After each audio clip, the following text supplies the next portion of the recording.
আসসালামু আলাইকুম। আজকে আবারও নতুন আরেকটি রেসিপি নিয়ে হাজির হয়ে গেলাম। আজকে আমি চিকেন পপকর্ন তৈরি করে দেখাবো। এটা খুব কম সময়ে ঝটপট বাচ্চাদের জন্য বা অতিথি আপ্যায়নে তৈরি করে নিতে পারেন। এটা বাচ্চারা যেমন পছন্দ করবে, বড়রাও তেমনই পছন্দ করবে। চিকেন পপকর্ন তৈরি করার জন্য আমি এখানে একটি মুরগির বুকের মাংসকে এভাবে ছোট ছোট করে কেটে নিয়েছি। সাথে আধা চা চামচ রসুন বাটা, আধা চা চামচ আদা বাটা, আধা চা চামচ জিরার গুঁড়া,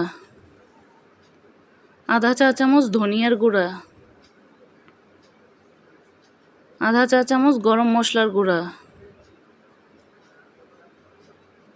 স্বাদ মতো লবণ,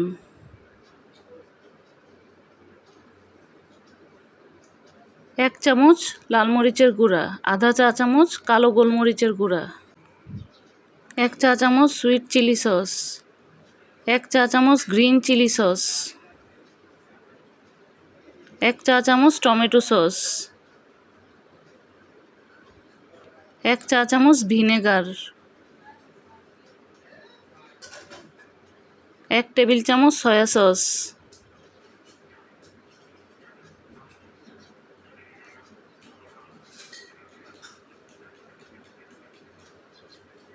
তিন টেবিল চামচ কর্নফ্লাওয়ার, 3 টেবিল চামচ ময়দা,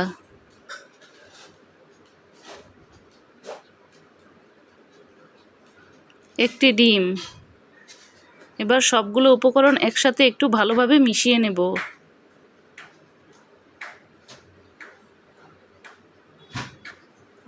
মিশিয়ে নেওয়া হয়ে গেলে আমি এটাকে 20 মিনিটের জন্য রেস্টে রেখে দেব। 20 মিনিট পর চুলায় একটি প্যান বসিয়ে তেল দিয়ে দেব। তেলটা গরম হয়ে গেলে আমি চিকেনগুলোকে দিয়ে দেব। চুলার আঁচ মাঝারি হিটে রেখে এগুলোকে ভেজে নিতে হবে। খুব বেশি বাড়িয়ে দিলে এগুলো উপর থেকে পুড়ে যাবে, মুচমুচে হবে না। এভাবে করে উল্টে পাল্টে সুন্দরভাবে ভেজে নিতে হবে।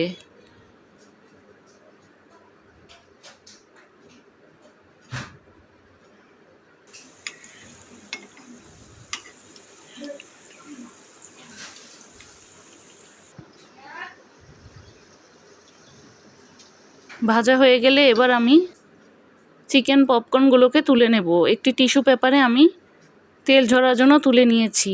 এভাবে করে সবগুলো ভেজে নিয়েছি। এখন আমার চিকেন পপকর্নগুলো পরিবেশনের জন্য তৈরি। চাইলে আপনারাও খুবই কম সময়ে বাচ্চাদের জন্য বা অতিথি আপ্যায়নে তৈরি করে নিতে পারেন। ভিডিওটি ভালো লেগে থাকলে একটি লাইক দিবেন। নতুন নতুন ভিডিও পেতে আমার পেজটিকে ফলো বা সাবস্ক্রাইব দিয়ে পাশেই থাকবেন। পরবর্তী ভিডিও দেখার আমন্ত্রণ রইল।